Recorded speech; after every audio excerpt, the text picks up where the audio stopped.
In programs like TextMate or Sublime, whatever you're using, they generally have snippets built in.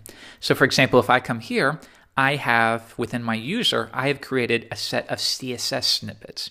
Now yours will likely have some built in. Generally, I prefer to create my own, and that's because I found when using somebody else's snippets, you always forget the shortcut and you don't use them. So if you create them yourself, you force yourself to create a system and remember them in the process. For example, when creating CSS, for my snippets, I use the first letter of each word as the key. If I want to float something to the left, I use FL as the keyword, FL plus tab, and that expands it. If I want to float it to the right, FR tab. If I need a width, I can type W, and that expands. If I need a margin, M.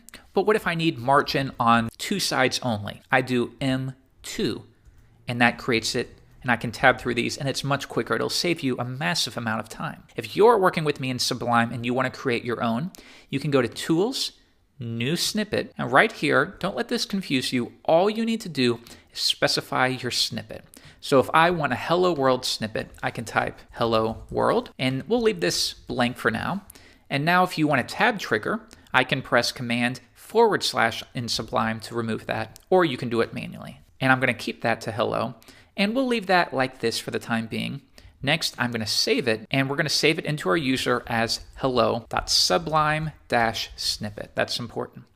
Now, if I want to use this snippet anywhere, in this case, I can type hello tab, and that expands.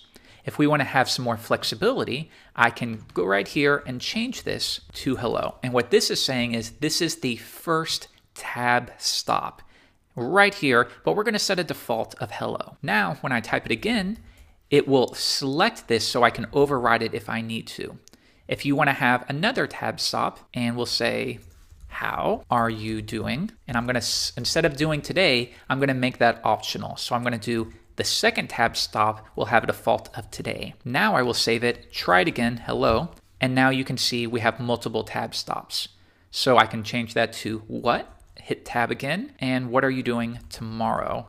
And it saves quite a bit of time. So I highly recommend that you do some yourself. If you wanted to do, for example, the M4 that I showed you, M4 or M2, let's do one together and we'll do M2. We are going to change this to margin, and the top and bottom will have a default of 0, and the left and right will have a default of 0 as well. Now we're going to make these tab stops. So 1 will have a default of 0, and 2 will have a default of 0 as well. Then I can remove this. For now, because this is a sample, I'm going to set a tab trigger of hello. And then right here, if you want to specify a source, you can limit this tab trigger to only a specific type of file, like CSS. I'm going to come back, and now if I type hello, which is a ridiculous shortcut, but it works for our demo, you can see it's not working, and that's because we have specified a scope. So I'm going to comment that out again. One more time, and now that's expanded, 2 pixels, 4 pixels, and we're done. So this is what I'm going to do for the rest of our lesson. I highly recommend that you do the same.